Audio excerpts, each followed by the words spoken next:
Welcome to tonight's Active Travel Cafe, and I'm delighted this week to welcome two speakers from Bradford City Council.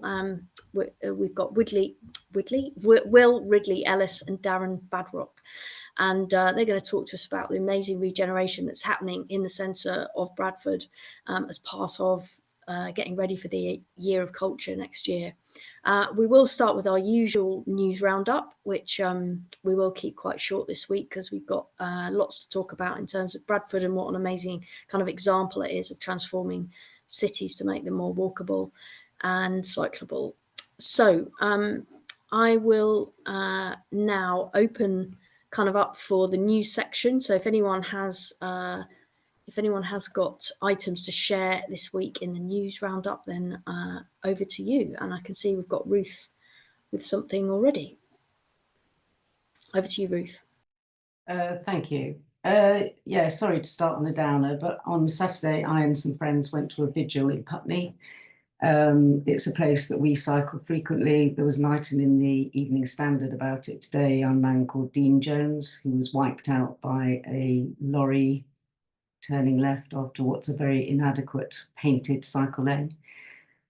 Absolutely awful. And someone who spoke, Neda, is the woman who lost a leg at Battersea Bridge a year after a jogger lost his life at the same place. And then a year after she was crushed, another person was killed.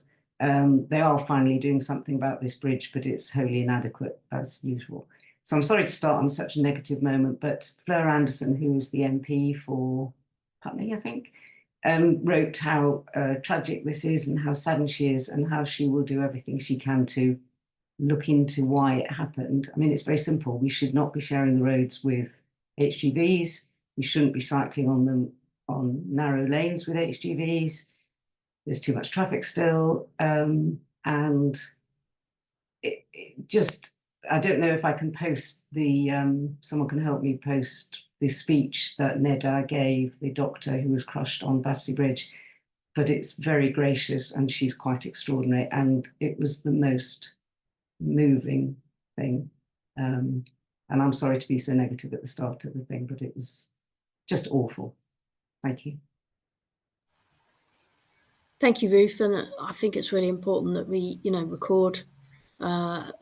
record these incidents, and so yeah, please don't apologise. I'm based in Greater Manchester, and this week we're launching Vision Zero, which goes through our committee system this week, which is the commitment to reducing road deaths and serious injuries to zero by 2040. That's what we're hoping to adopt in Greater Manchester. And I went to an event last week where the families of some people who've been killed on our roads just speaking about it and talking about how it's kind of been normalised, and yet, but it's quite horrific actually when you think of the numbers and the impact on people and families. So hopefully something like Vision Zero is going to be part of the government's new road safety strategy, which is something that we've heard the government say that they're going to do, which hopefully means more can be done.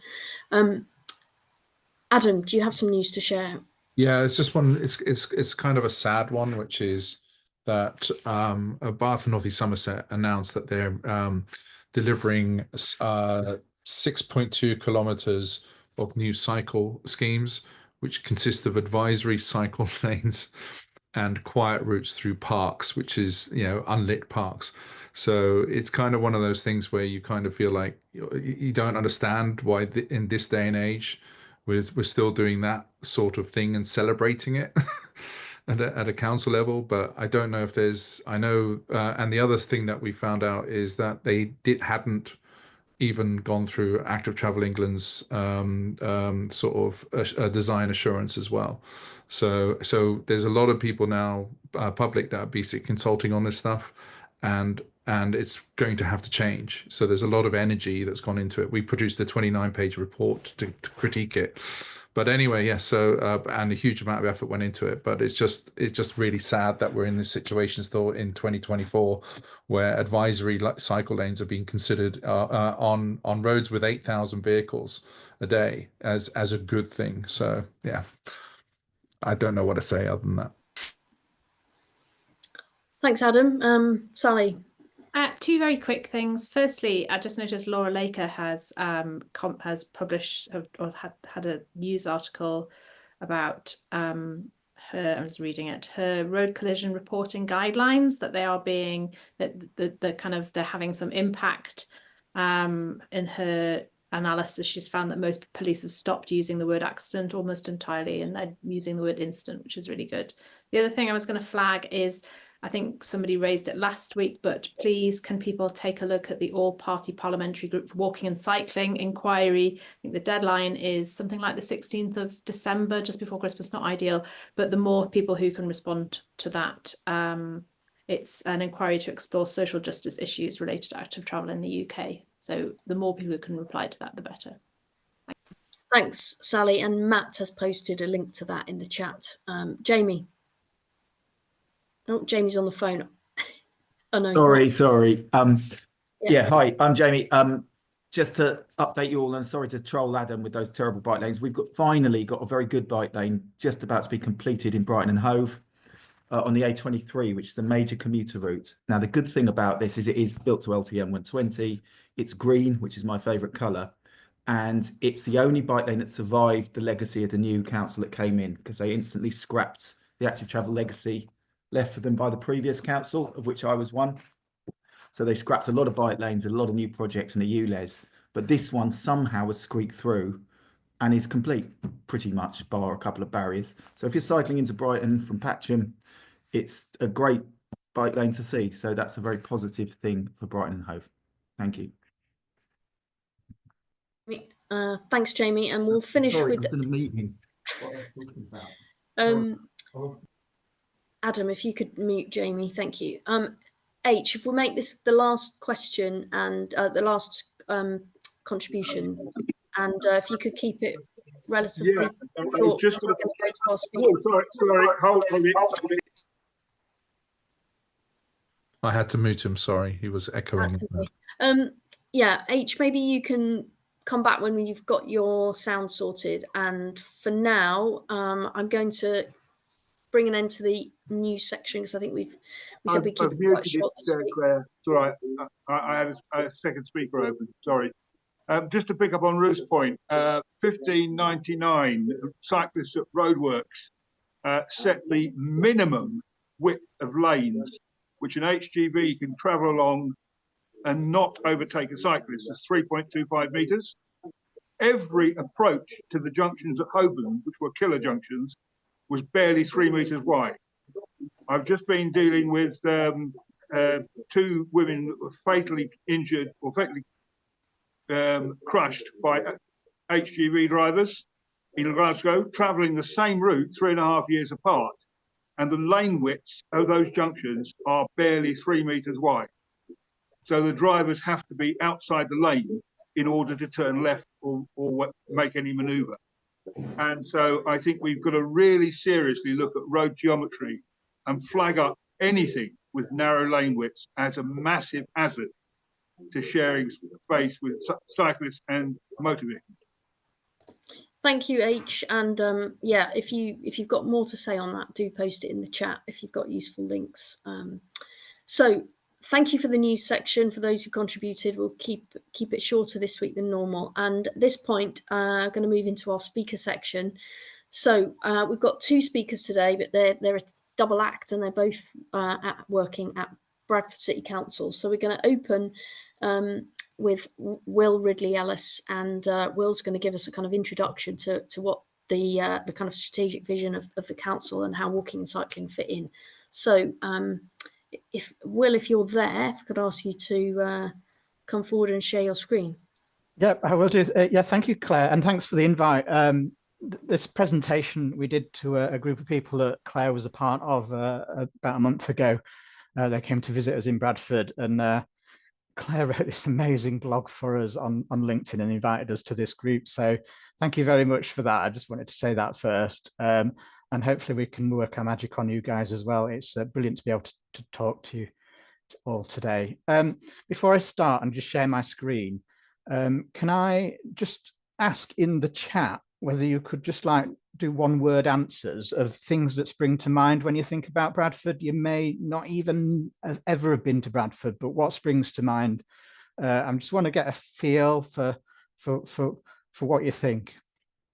Oh, well, Curry, Redbridge, great stuff, yeah. Bradford, Dark Satanic Mills, yeah, Curry Mills, near Leeds. Nothing rude, people, nothing rude. Yeah, brilliant. Right, cold, post-industrial decline. Yeah, I think all of these things are true. Right, okay, let's share my screen presentation. Oh, somebody's mentioned the International Curry House, which has just won the best curry house in Bradford award this year. Not that I'm on the payroll. We need the name of that curry house posted in the chat. Anyway, right, over to you. So yeah, Bradford's regeneration story then. I'm going to go quite quick. So we'll do questions right at the end after Darren's done his bit. So what I'm going to do is just set the story, set the scene, sort of past, present and future of Bradford's regeneration with a sort of active travel slant.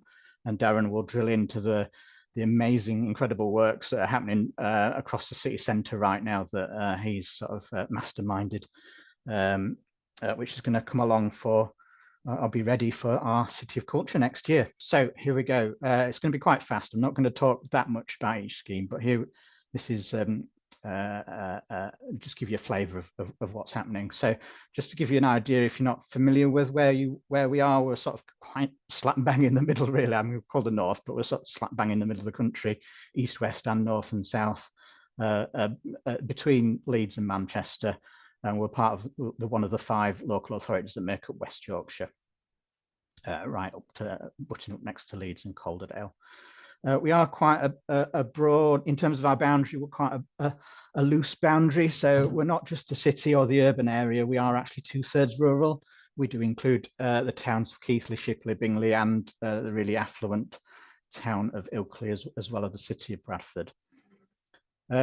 Our population is probably bigger than you might think. We have a district population of over 500,000 people, but the city itself is over 300,000 people. And just to put that in context of other places, it's a little bit bigger than Nottingham and quite a lot bigger than some other places beginning with B that are in the north or maybe in the south. Because we're talking about active travel, I thought it'd be just useful to understand the topography of the district, and we're quite hilly, I suppose is what this map's trying to say. So the centre of Bradford there is what we call in a bowl. I don't know if my mouse moves for you, but it's kind of there, and then most of the sort of people live around in the sort of higher parts of the urban area, sort of which surround the city centre. And then we have the beautiful valleys of Airedale and Wharfdale with the River Aire and the River Wharfe, and Ilkley Moor, and the Bronte country being the sort of a beautiful countryside and the higher parts of the district. We have this incredible Victorian legacy. We didn't really exist before Victorian times, so there's no real Georgian architecture to speak of. It's all very much Victorian. I'll just give you a flavour of it. This is Little Germany. This is Cartwright Hall, where we've got a major art exhibition coming up next year. Salts Mill is our UNESCO World Heritage Site, and that's Saltaire, part of the village associated with Salts Mill. And right in the centre we have City Hall, which is a tour de force really of architecture, looking a bit like a Disney castle there. We also have some slightly more modern architecture in terms of 20th century. So this is Bradford Live there. I'll talk about that in a minute, which is it used to be a big cinema built in the 1930s. But what I'm going to do is essentially take us back in time. So I'm going from modern times back to just after the Second World War, and you can see that the city centre is a lot more built up and quite black as well. And you can see cars starting to take over the city centre there. There's no horses there anymore. It's all cars. Pedestrians have been sort of shoved to the side. And what the city planners were dealing with really was sort of dark, someone mentioned dark satanic mills, poor air quality. I mean, this is just outside the city centre, massive power station, lots of chimneys. Every house has a chimney on. Those interested in football, you can see Valley Parade there, just in the bottom right-hand corner. I always think that if this colour was probably this photo was in colour, it'd probably look the same. You probably wouldn't see any difference. And that kind of led to the more affluent people, you know, the people that made the money from the wall moving up to the cleaner air places. So this is Ilkley. You can see that feels much more healthier, and that's where they stay to this day, really.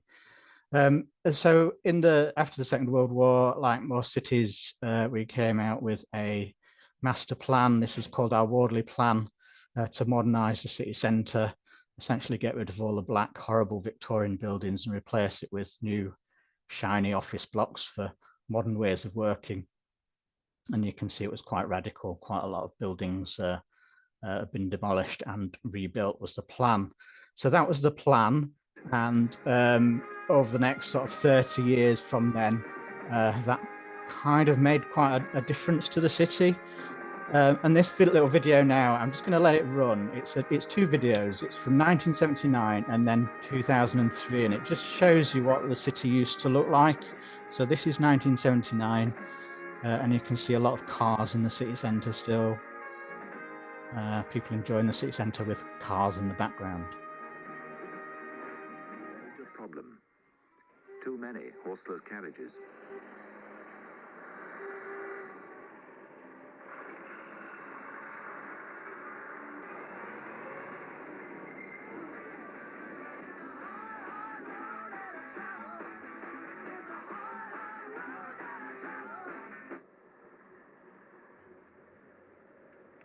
Bigger city dwellers may laugh at Bradford's puny traffic problems.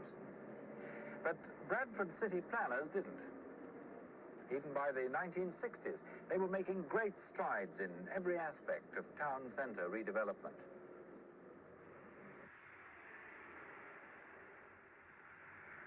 With direct access from the motorways, the city has been totally reconstructed. A new travel interchange.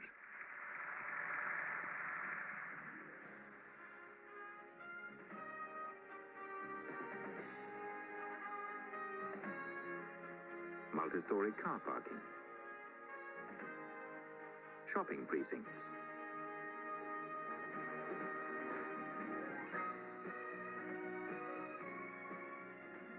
New law courts.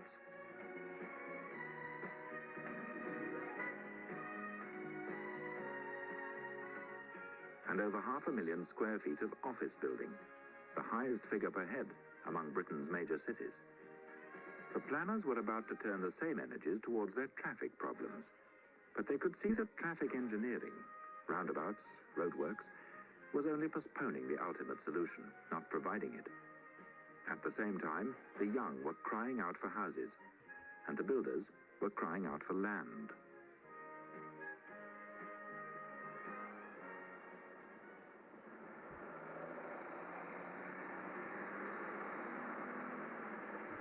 Bradford began to realize that the solution to all these problems was one and the same. That we had the most convenient way of living back in the 19th century. That perhaps we were using the motor car the wrong way round. That we should return to our old ways. Live in the town, work in the town, but keep the country for relaxation. Bradford was in a unique position to put its theory into practice. Encircling the city centre with its office blocks, shops and mills was a ring of 19th century building. Much of it was already scheduled for redevelopment. Much more of it was on the borderline. It was an ideal ground for a new style of community. So that was 1979, and you can see the amount of roads that were in the city centre at that point in time. But this is now 2003, and this video is from the master plan at the time, which was a fairly major master plan, which actually ended up in the Guggenheim in New York. But again, it's talking about too many cars, and some of those office blocks have not served their purpose. Too many of them were empty.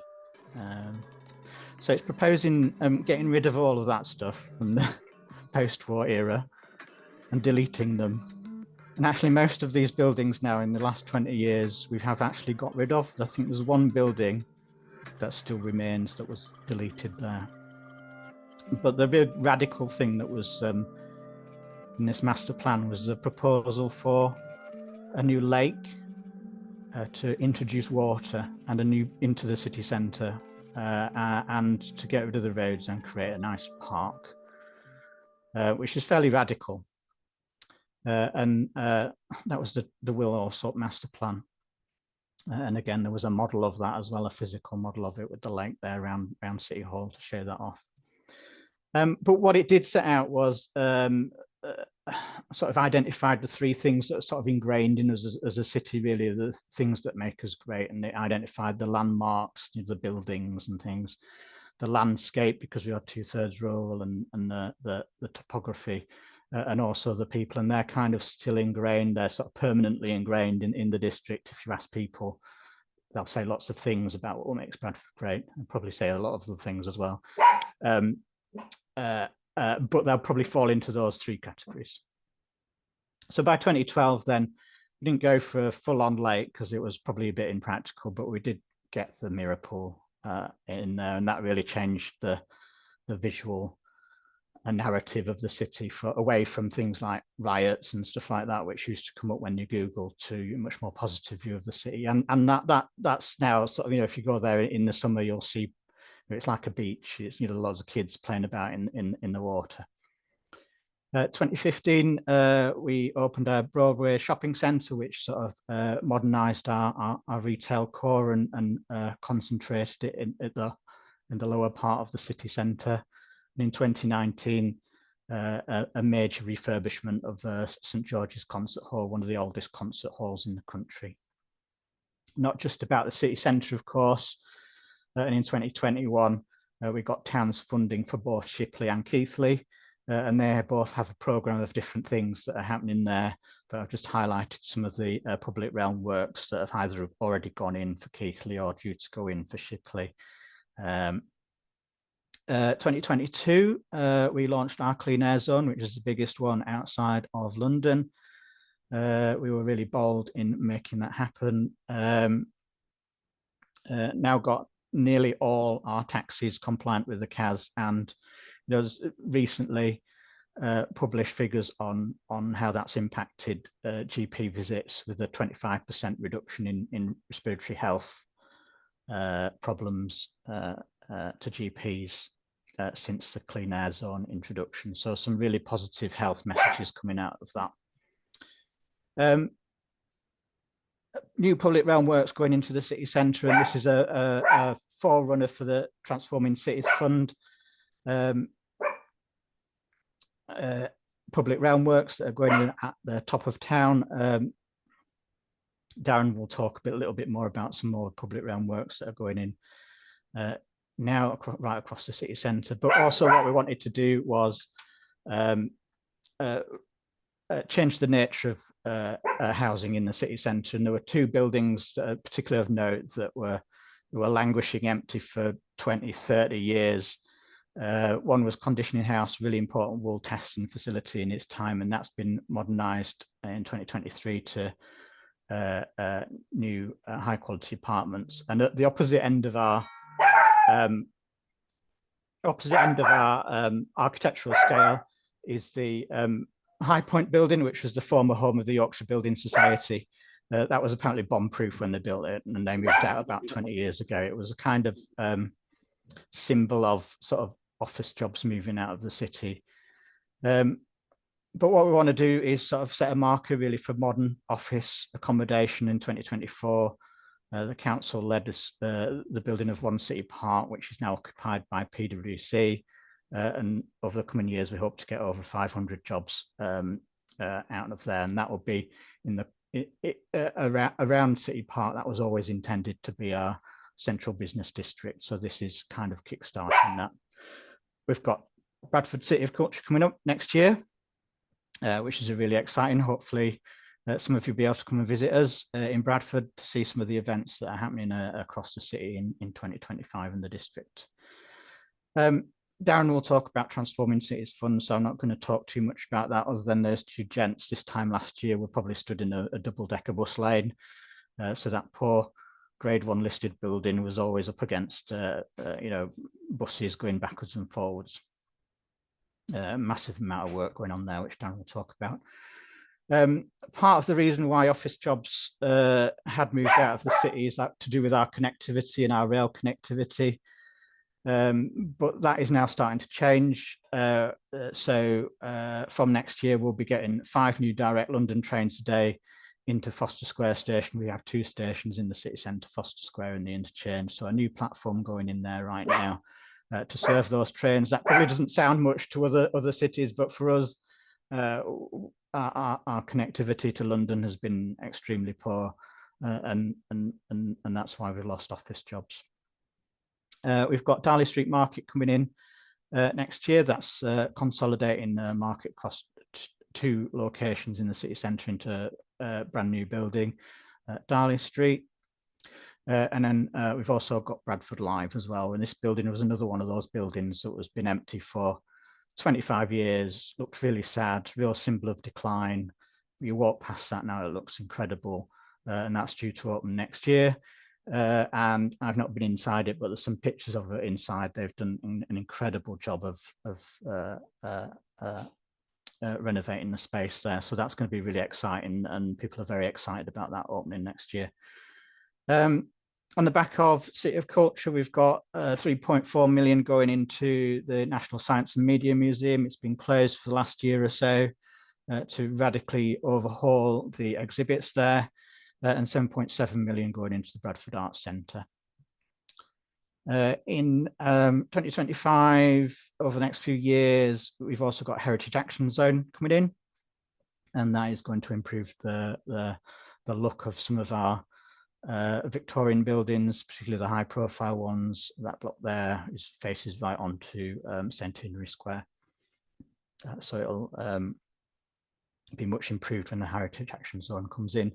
And this is just the start of it, which I'm not going to talk about most of these, but a new hospital going in Airedale, new train care depot going in Shipley, Brit School North, really important for us, and a new hydrogen, one of the biggest hydrogen production facilities in the country going in the Bollingback Lane area.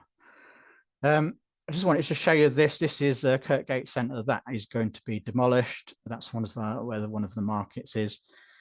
Currently, the retail has moved down to the new shopping centre at Broadway, and this is kind of due to be demolished, to be replaced by City Village, which is a new scheme for 1,000 new homes, and much improved public realm to reintroduce reintroduce the streets that used to exist for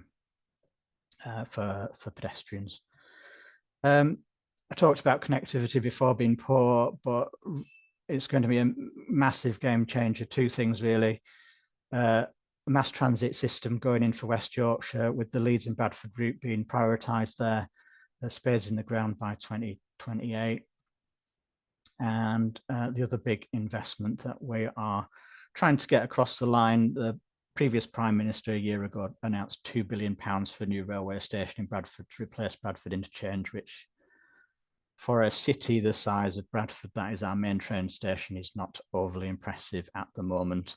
Doesn't provide a very good welcome. The trains have to reverse in and out of it. The idea is that we can have a through line station, much improved welcome, and much faster links to Leeds and Manchester. 12 minutes to Leeds, 30 minutes to Manchester. That's effectively halving the time it takes to get to Manchester currently. And that's due to come in the 2030s. We're just putting a business case together with the Department of Transport and the Ministry of Housing and Local Government currently to make sure that that goes through. So we're just pressing the new government to make sure it happens. And on the back of that, the idea is we've got space to grow across the area that we call the Southern Gateway, which is just to the south of the city centre, which is an area that's quite mixed in terms of usage. It's fairly industrial, but it's got some schools in there and all sorts of other things. Not very efficient use of land. The idea is it can radically rethink this on the back of the new transport infrastructure going in, up to 5,000 new homes, new space for new office jobs. So really positive future, hopefully, for Bradford. And that's where I'm going to end it. So thank you very much. Now hand over to Darren. Hello, everybody. Let me just share my screen and then hopefully you will see what I'm talking about. There we go. Fabulous. I assume everybody can see that. My name is Darren Badrock. I am the Project Managing Officer for the Transforming Cities Fund scheme in Bradford. Transforming Cities, very big project. So we've been working on this for about 5 years. Department for Transport, way back in 2018, offered £350 million to West Yorkshire as part of the transformational agenda, of which Bradford bid for 4 schemes.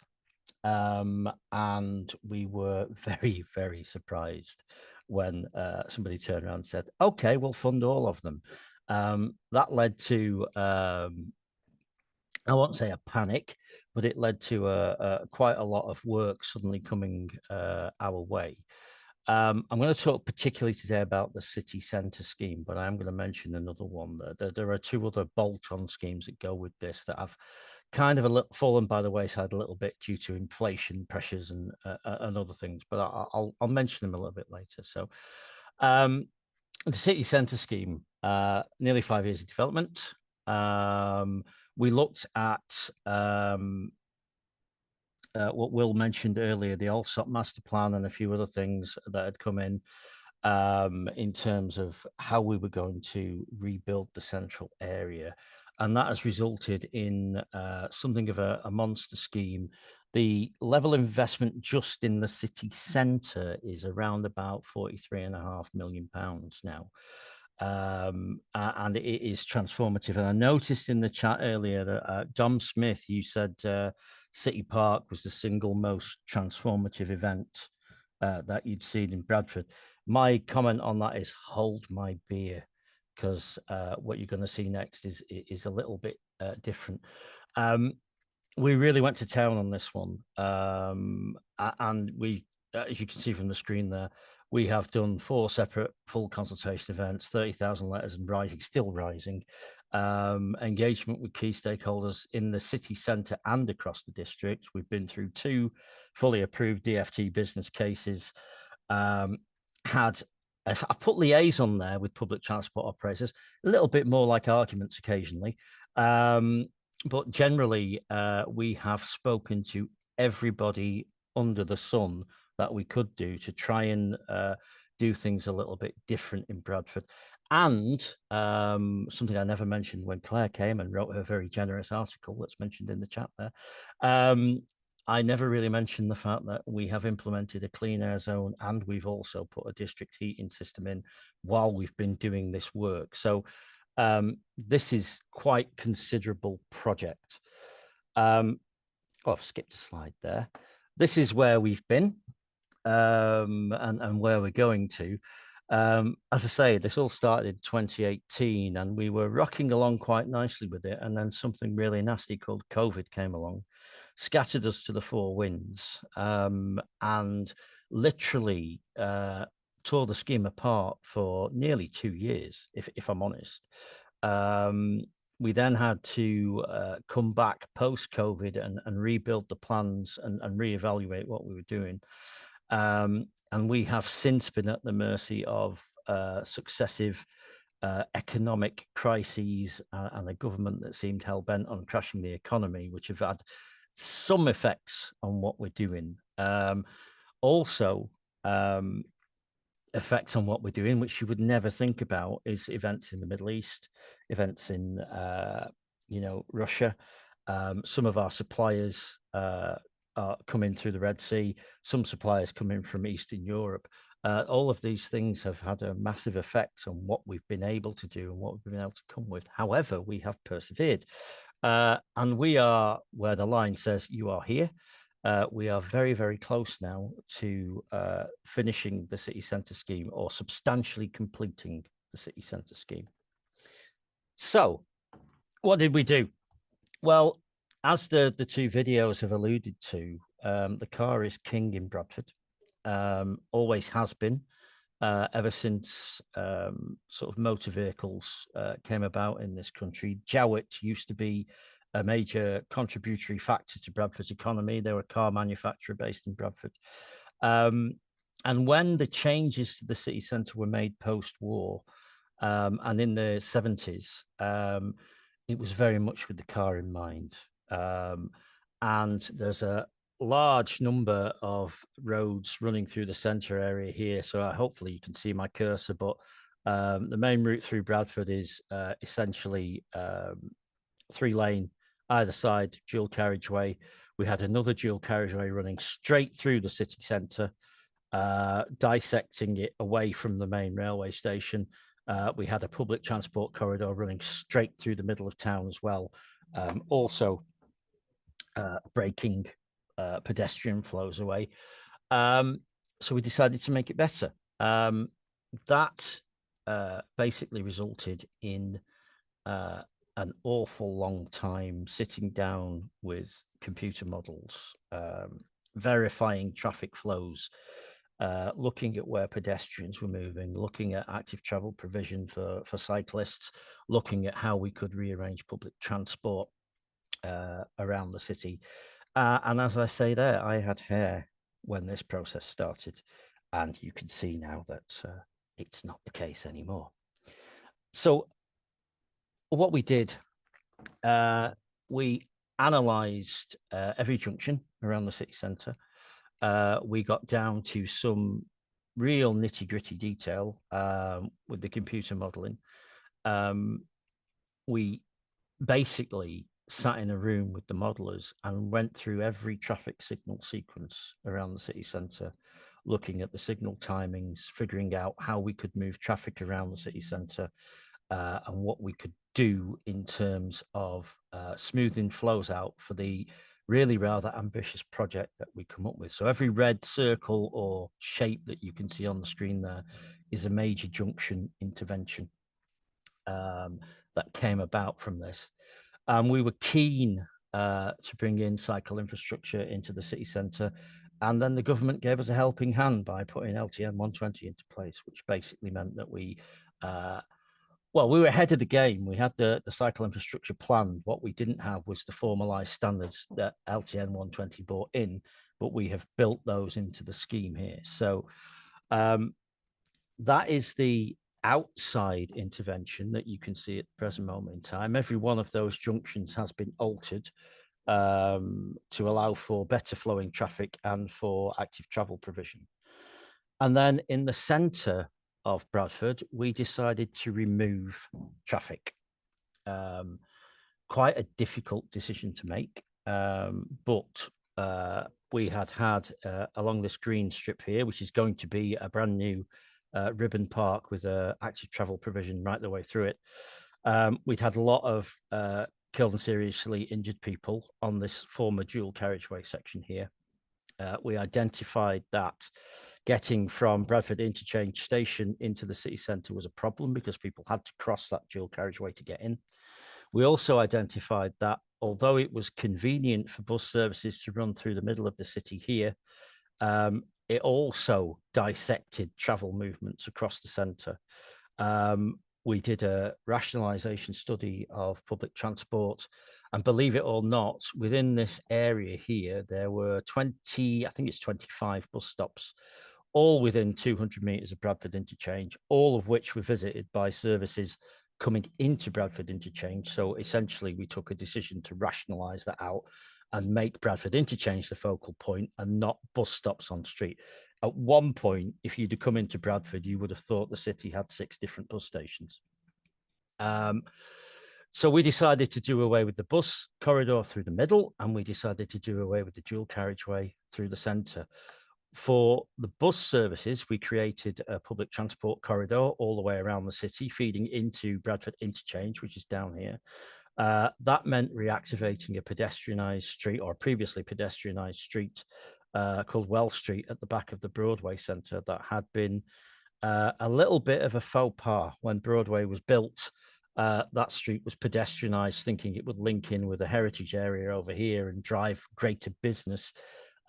We've put our hands up with that. We realised that that wasn't the case, and actually all we did was create a dead zone. So now we've tried to bring that back to life by running the public transport system around this new circular route. And what you can see there essentially is the circular route. Bradford Interchange is where my cursor is now. Bus services have been taken from out of here, and they have been run round the city centre. It's worth noting that all of the stops that we have moved, we've made provision within 100, 150 metres on the edges of the central area, so that people haven't necessarily been pushed too far out of the centre. But there was method in our madness in doing that, because what we wanted to do was encourage people to walk a little bit and cross the city, so that they can see some of the fabulous architecture that Will's mentioned, but also so that we could get a sense of dwell time in the city, try to bring forward economic regeneration, matching up the mirror pool with a new green park area, and generally making Bradford a nicer place to be, I think, is the best place to put it. And as you can see there, 600 metres dedicated new cycle route through the centre. We wanted to put active travel into the heart of the city and make it a much more pleasant environment. So where we are right now is that all of this has been under construction since June last year. We did the outer works first. We're now very much into the inner working and pedestrianisation and active travel elements. As Claire will attest to, this is a movable feast. Every time I come into the building here, something is different out there. It's been really interesting watching it grow. We've had a fantastic working relationship with our contractors, and that has helped an awful lot. And this is moving at a pace. I didn't mention City of Culture, and maybe I should have done, because when all this started, City of Culture was not even a twinkle in its daddy's eye. It wasn't there at all. We had to adapt the programme mid-development so that we could work into City of Culture, and 1st of January 2025 became our go-to date in trying to get all of this ready. It's been a very long road and very difficult, but we are nearly there. We will actually still be doing some construction next year, but not very much. So where we've moved into now is the majority of our pedestrianisation and active travel route work is done. We're now looking at the landscaping side of things and converting an area in the middle of Bradford into what I call the Ribbon Park. Other people have names for it, but I'm going to get my OBE for this one way or another, hopefully. So I'm calling it the Ribbon Park. And we have started working on that now. So that is a large area, sustainable drainage systems in there, a lot of green space, a lot of trees. I'll give you some statistics on that in a little bit. Darren, I'm keen that we get enough time for questions. So yes. I'm going to give you a 2-minute warning, and then we're going to wrap up and go to questions. Thanks. Okay. So just to give you an idea of how things are looking at the present moment in time, and I couldn't quite match these shots up, that is Hallings as it used to be, with the dual carriageway through it. This is Hallings as it is at the present moment in time, and you can see the construction starting to take place here, the landscaping. The middle of the city is already so much better, and that's with a construction site in the middle of it. The air tastes different. The people are using it in a different manner. It's really quite remarkable. So what we've done, quick breakdown of the benefits there, huge amount of work, 2.1 kilometres of cycle lanes, 0.8 kilometres of new bus lanes, walkable, traffic-free city centre, 9 new crossings, massive junction improvements, new cycle facilities, sustainable urban drainage systems, you name it, we've done it. And also, we have linked in with the second TCF scheme, the second major TCF scheme, which is what we're calling West Bradford Cycle Superhighway. So the city was served very well with National Cycle Route 66 coming from the south, City Connect 1 going across to Leeds on the east of the city, and City Connect 2 going to the north to Shipley and then across to Leeds. What we were missing was an active travel corridor going out to the Great Northern Trail on the west side of the city. We are now putting in 7.5 kilometres of completely segregated cycle lane all the way from the city centre right out to Thornton Village to link in with the Great Northern Trail. That's being done in 2 phases. The first one is under construction right now and will be finished for 2026. And the second one will go through from 2026 into 2027. That needs funding approval still, but we're getting there very slowly. Couple of before and afters, just to show you the impact that this has had. And the introduction of West Yorkshire's first Cyclops junction, so I'm reliably told, as part of the scheme, which is quite nice and is being very well used now. And that's it. That's the presentation. If you need to know or would like to know any more information, please visit future-bradford.co.uk or give me a shout and we can have a chat about it. Thank you. Amazing. Thanks, Darren. And yeah, if OBEs was a vote, I'm sure you'd be getting a vote from a few people here. That I think, you know, just the amazing way that Bradford is approaching this from this kind of holistic way, and you've obviously kind of approached that deliberately, but perhaps a few pieces of the jigsaw falling into place at the right time. We've got 25 minutes now to get through questions, and we've got loads of questions. So I'm going to pose some of the questions that I've got in the chat, and I'm going to ask Will and Darren if you keep your answers reasonably short, because I've got loads to get through, so don't feel like this you won't be getting another one. So I'm going to open with this one to you, Will, which is definitely something we talked about when I came over, which was from Shan in Bolton, how did politicians hold their nerve over so long on this? Because presumably there was controversy at certain points. So talk about the political buy-in and the political will and how that's been maintained through trickier parts of the scheme. Thanks, Will. Yeah, Darren might be able to comment as well on that one. I can talk maybe about the clean air zone. That was one of the things that politicians really needed to help them hold the nerve on. And how they managed to do that really was real big buy-in from our public health team. And we've got a big research, well-respected international research study called Born in Bradford in the city. And they were involved right from the start, working with local people, ensuring that they understood the reasons why we needed a clean air zone and what the benefits of that would be. And they've been very open in terms of the making sure that all the statistics are all in the public domain around what difference it's kind of making. And I think that's really helped the politicians sort of get behind it and be really confident where it's, you know, it's where places like Leeds and Manchester have not been so bullish in their thing. But hopefully we're getting the benefits of that now. I mean, as Darren said, it's partly to do with the clean air zone, but also partly to do with the work that Darren's talking about. But you come out of an office block in the city centre now, and you used to be able to taste the diesel fumes and smell the diesel fumes, and you just don't get that anymore. It just makes such a massive difference. And the politicians to be able to talk about that is really important. I think Darren, do you have anything to add on that? Yeah, I mean, from the Transforming Cities side, never underestimate the persuasive powers of a stubborn, bald man, I think is the first thing to sort of take it. But also, we because we'd researched so hard and basically looked at all of the benefits and saw this as a once in a generation funding opportunity, the political buy-in was actually pretty easy to get. And in fairness to our portfolio holders and leader of the council, has been very, very easy to keep on track with. They've put an awful lot of faith in the design team. And I would like to think we return that by delivering. So, yeah, it's actually been easier than you would imagine.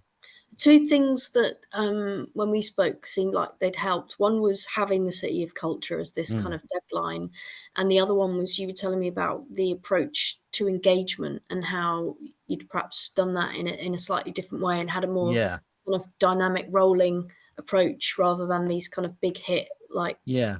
twice a year. So Yeah.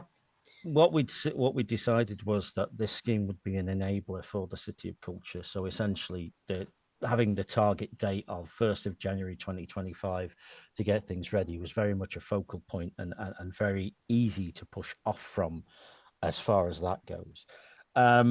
And then, yeah, the consultation has been done with a stakeholder engagement specialist rather than with civil engineering contractors doing consultation. So we've moved away from very much technical speak, geek speak, for want of a better term of doing it, and into plain English and explaining things a lot better. And that has helped us save a lot of time in having to go into detailed explanations over things.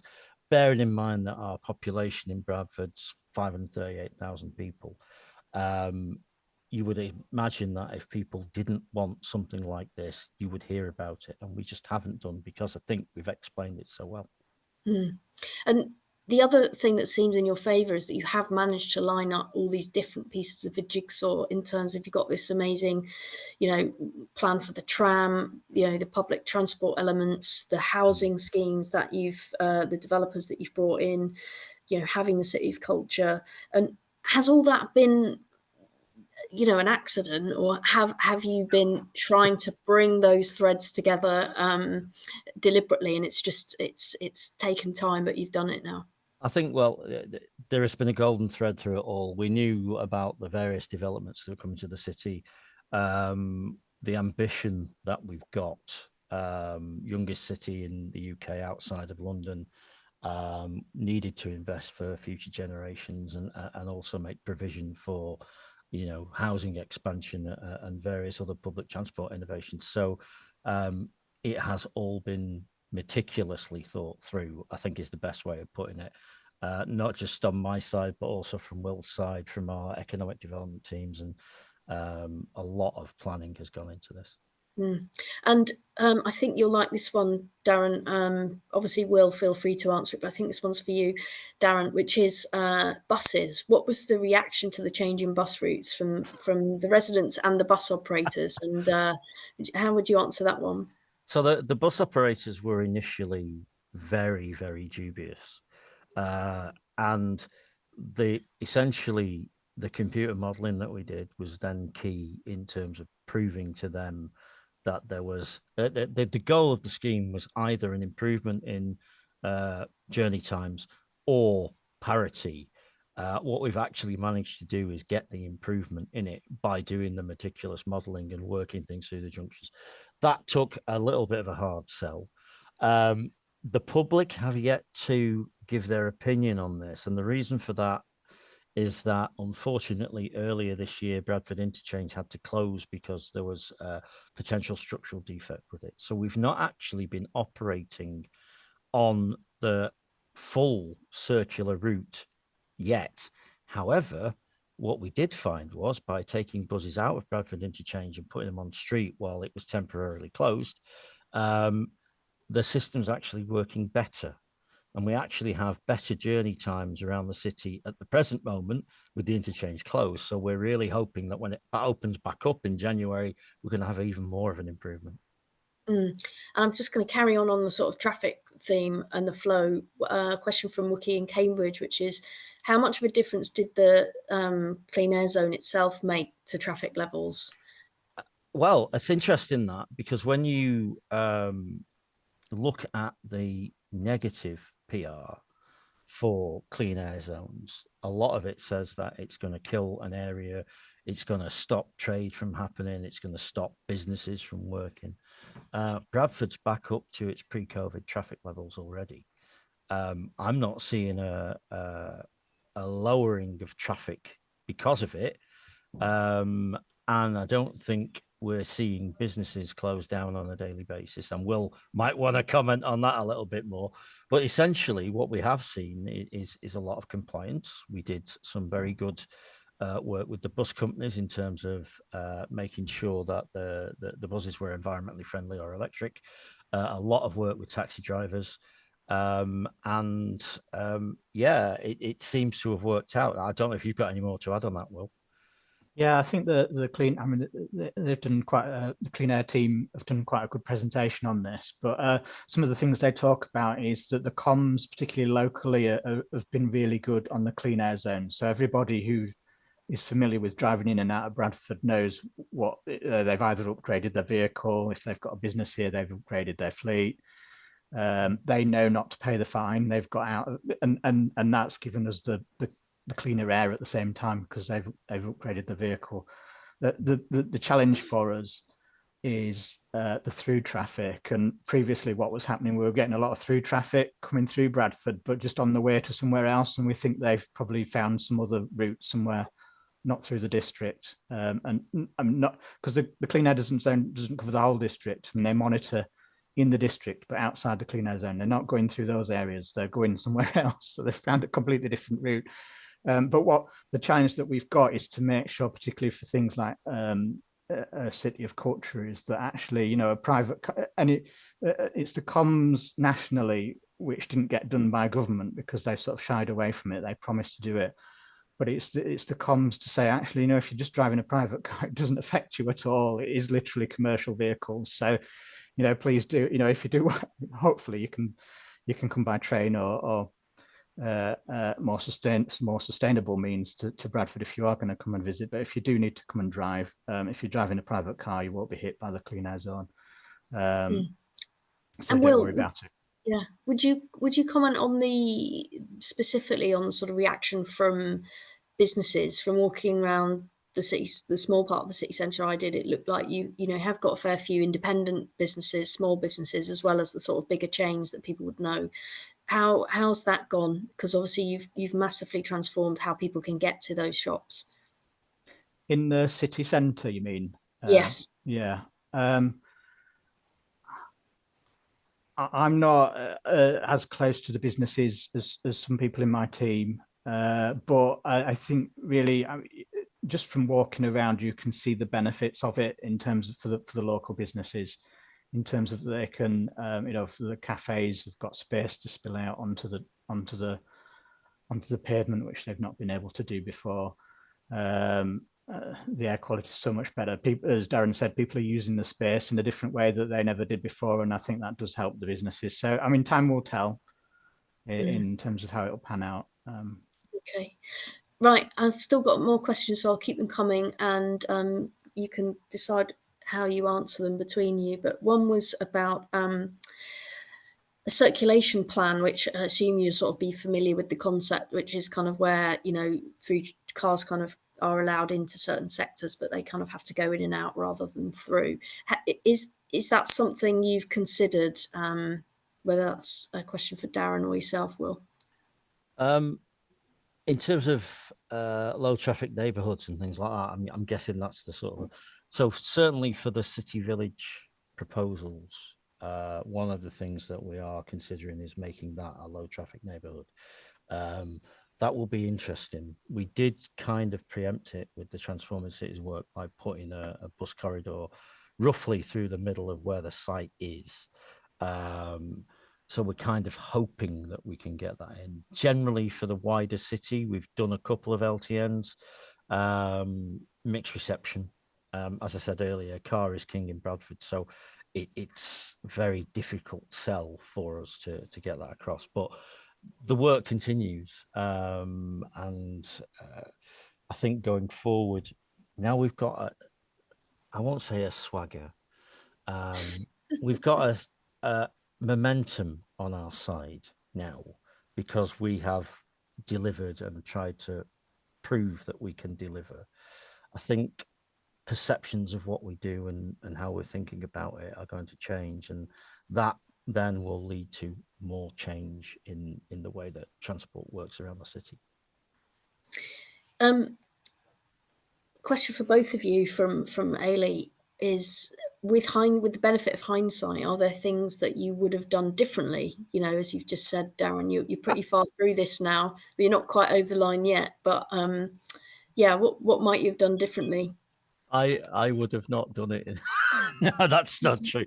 We have no. We've been to. What I will say is the presentation and what we're saying here makes it look a bit like the Swan on a lake, and that we've glided through it.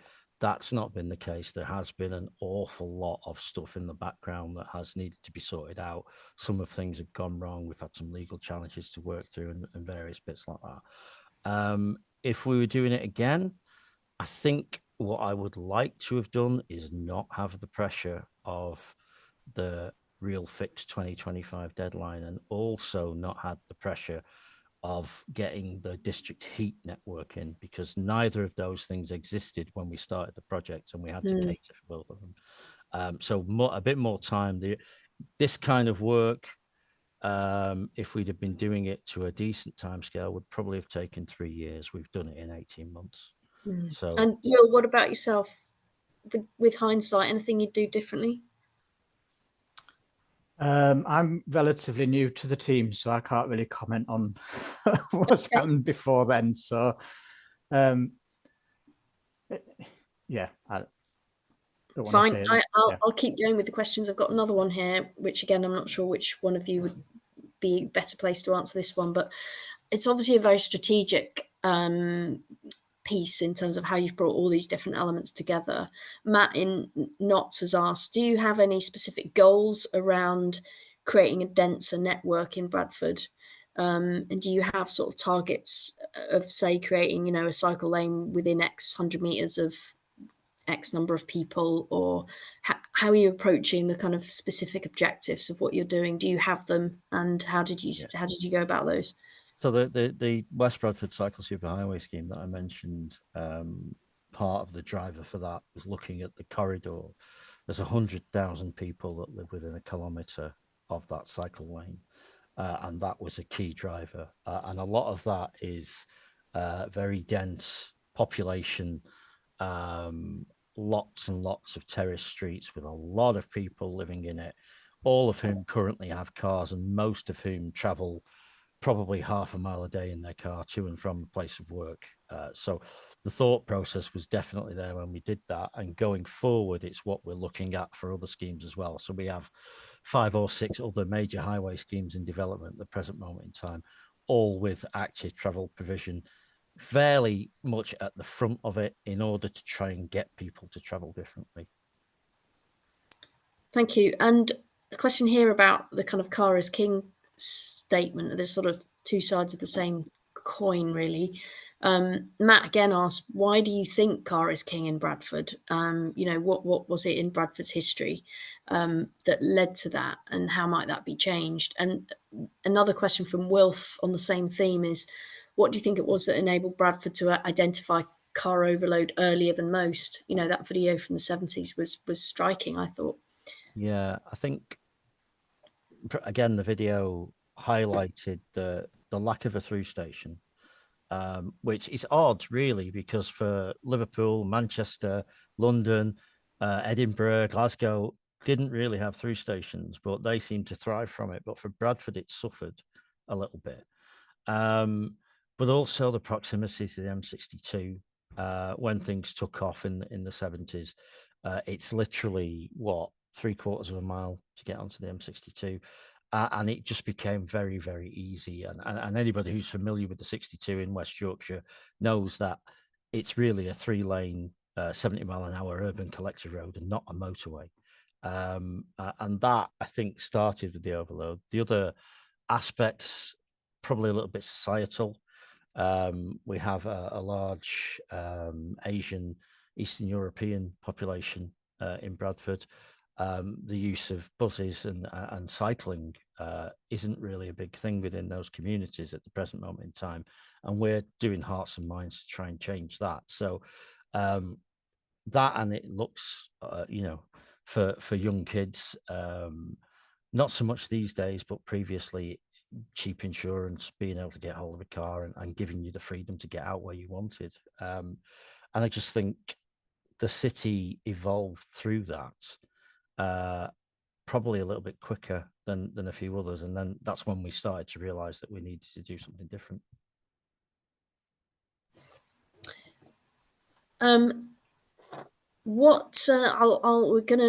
Got about a couple of minutes left. One thing that would be good for you to perhaps let people know is when would be a good time to come and see this all. Obviously, City of Culture starts 1st of January, and people can sign up perhaps via the website for the newsletter, so they can perhaps come and see some events. But when would be a good time to come and see it, and if they want to kind of see all this actually for real. So I'm conscious that I'm doing a lot of talking, but I'm the salesman here. Will's the guy in the background that adds things in, but I've been selling this for so long. Our first City of Culture event is the second week in January. That will feature a guy that people will know as Dynamo, Stephen Frayne, who's coming to do an event over 2 nights, second weekend in January. 10,000 people a night on City Park is what we're looking for. That will be quite spectacular. I can't say any more than that, but that will happen. And then the City of Culture events roll on from there across the year. If you go to the City of Culture website, you'll find all of them laid out now. Personally, I would suggest, if you're not coming to the first main event, March time, because that is when we will be opening up all of the areas. That's when all of the planting will be in. The garden should be starting to come to life for spring, and the weather will be an awful lot better as well. So I would suggest March time, but also I would say come to the opening event and see what you think. Brilliant. Right, 2 quick questions. Maybe Will, if you know the answer, you could take these to give Darren a rest. But any idea what will happen to the William Mitchell sculptures that are in the Kirkgate Centre? Very specific question there. Is £2 billion expensive for a railway station? And last question, do you have a sense of what will happen to the air quality when the CAS is removed? Right, I shall try and answer all 3 then. The William Mitchell friezes are due to be saved. Where they will end up, I'm not entirely sure at the moment. There are some thoughts about that, but I think nothing's definitive at this moment in time. But they're not going to be destroyed. That's the first thing. £2 billion for a railway station is £2 billion. It's £1 billion for a railway station and £1 billion for the connection. A brand new railway connection into Huddersfield, which gets us on the fast line to Manchester. So it's actually split half and half. The reason why it costs so much for a new railway station is because it requires quite a lot of engineering works to get it through our landscape to create a through station there. So it's quite expensive. And then the last question was about the CAS and will it what do you think will happen to the air quality when it's quality? Well, I think the hope is that the air quality will maintain, improve. They can remove the CAS and it will stay improved, because actually everybody will have upgraded their vehicles and that will have made the difference. Right, I'm going to round us off then with 2 final questions, one for Will and one for Darren, and I'm going to kind of end on a positive, because I think this is just such an amazing scheme, amazing approach to an entire city's regeneration. And I would love to know, Will and then Darren, what sort of single element of which are you most proud? I'm most proud. I mean, I would say the work that Darren's been doing firstly I mean, that is incredible. But other than that, I think Bradford Live, I think, is just a real symbol of something that looked so, disheartening when you walked past it as a building. It was a symbol of sort of public action, that they wanted something doing to it that wasn't knocking it down. And the quality of the work that's gone in there is just absolutely incredible. So we're all Bradford Live is the 1930s Art Deco. Yes, it was a big super cinema. Yes, yeah. Is that open now? Is that due to open next year? Yeah. Right. And same question to you, Darren. What of all these things, what's the thing that you're most proud of? That's an interesting question, that is. I would say that the outstanding thing for me is what I mentioned before, which is the change of atmosphere in the city centre. To take it from, and I'll make no bones of this, to take it from an area that was full of idiots driving Volkswagen Golfs at 70 miles an hour down a dual carriageway in the middle of the city, and take away the fear of being poleaxed by a bus every 2 or 3 minutes running through the middle of town, but also taking away the fumes and the noise. That is such a positive effect on people. And also knowing that when we get the greenery in properly in the end, the positive effect that's going to have as well, just on people's moods and attitudes. I think that's a key thing, and that's, you know, when I eventually retire, I think that's what I'm going to take away from it. Brilliant. Well, thank you so much, Darren and Will, and I'm sure everyone who's joined us today is, you know, just hugely buoyed by what they've heard. There's lots of things that we need to do in this country, and I think hearing good stories of places that are doing good things is really important. So if anyone on the call knows anywhere else that would be worth featuring, do suggest it for a talk, and you know, just I hope you really enjoy next year, Darren and Will, and seeing the kind of fruits of your labours. And thank you very much. Thank you. Thanks. Thanks, everyone. That's it for Active Travel Cafe this week. And next week, we've got a special focus session on bike hire schemes. And Mark Strong is going to present that one. And Ranty Highwoman will be back with one of his regular sessions as well. That's all for this evening. Thanks, everyone.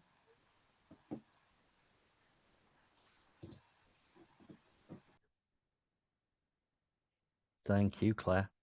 Thanks.